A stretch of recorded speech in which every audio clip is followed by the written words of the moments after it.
Brr, it has been cold, extreme weather warnings, don't go out, don't do this, don't do that, flooding in British Columbia. The snow and the storm and the ice can look pretty and you can enjoy it, but then there's the disastrous stuff that happens, like tornadoes ripping through the northern part of Florida and hitting an RV camp and tearing up everything. Oh boy, that has really got me thinking about, is this really what I want to do? This whole RV living thing?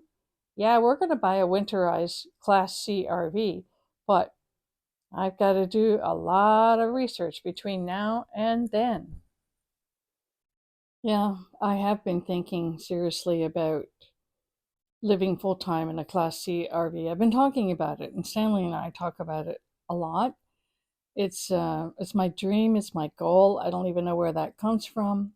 I can analyze the reasons, but recent weather conditions have really got me thinking about it, like in a different way. Like, do I really want to do this? Like, what if it's too cold in an RV? Like right now, the weather's been really bad. It's easy for me to run a bath and warm up, and or jump in the shower and get warm, or pull on extra covers. What if I don't have extra covers? I do have a fur coat, and I thought that's one thing I'm going to be bringing with me. But and then the tornado went through Florida, and that was horrible to see. Not only people that actually lived there, but it tore through an RV park, and I saw all that, and I said to myself, "Oh, I am not going to show that to Stanley." But we did talk about it briefly, but he just kind of brushed over it. It's not one of the Weather is not one of the considerations that he brings up. Sometimes it's just about, can we afford this? How can we do it? And essentially we'll be trading all the money and expenses that we have for renting this home and putting it onto an RV and living differently. I said to him the other day, it's not that we have no problems. It's just that we're trading kinds of problems. So I got thinking about this. Okay, it could be too cold in an RV, it could be too hot, and I guess those are problems that you learn to solve. But I also thought, what if I just follow the sun?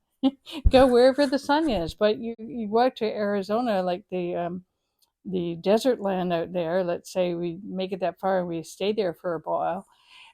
Even it's been cold lately, so you're not solving the problem.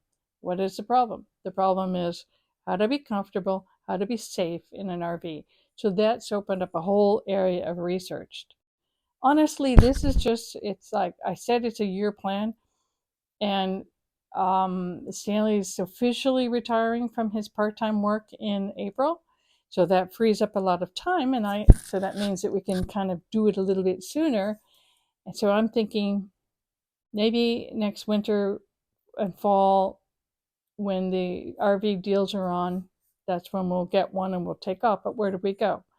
At one time, we thought we'd go out to BC for the winter, but right now they're experiencing a lot of rain and flooding and everything. So, okay, so here's the thing: you could have flooding, you could have heaps of snow, you could have ice storms, you could have extreme heat, you could have tornadoes, you could have hurricane, you could have an earthquake, although the chances of that are probably a lot less than the other stuff.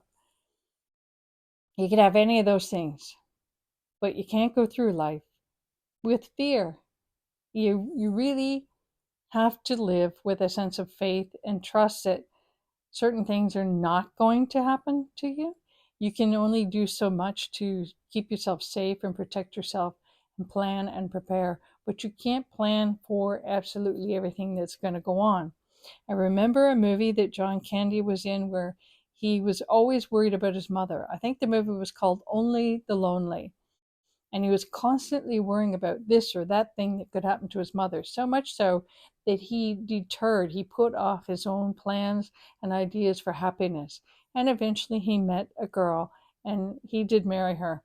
And then in the end of the movie, he had this image of his mom going off with her neighbor, her boyfriend, the Greek boyfriend, and the plane being hijacked and taken over. And then he saw his mother coming up through the aisle like, she's going to take these guys on. So he had a different kind of image. The point here is we cannot live in fear. You have to have a sense, especially if you have a sense of adventure, you have to have a sense of faith, and you move forward. And if problems occur, flat tire, breakdown, engine dies, extreme weather, whatever the issue is, health issues, you deal with them as they come along.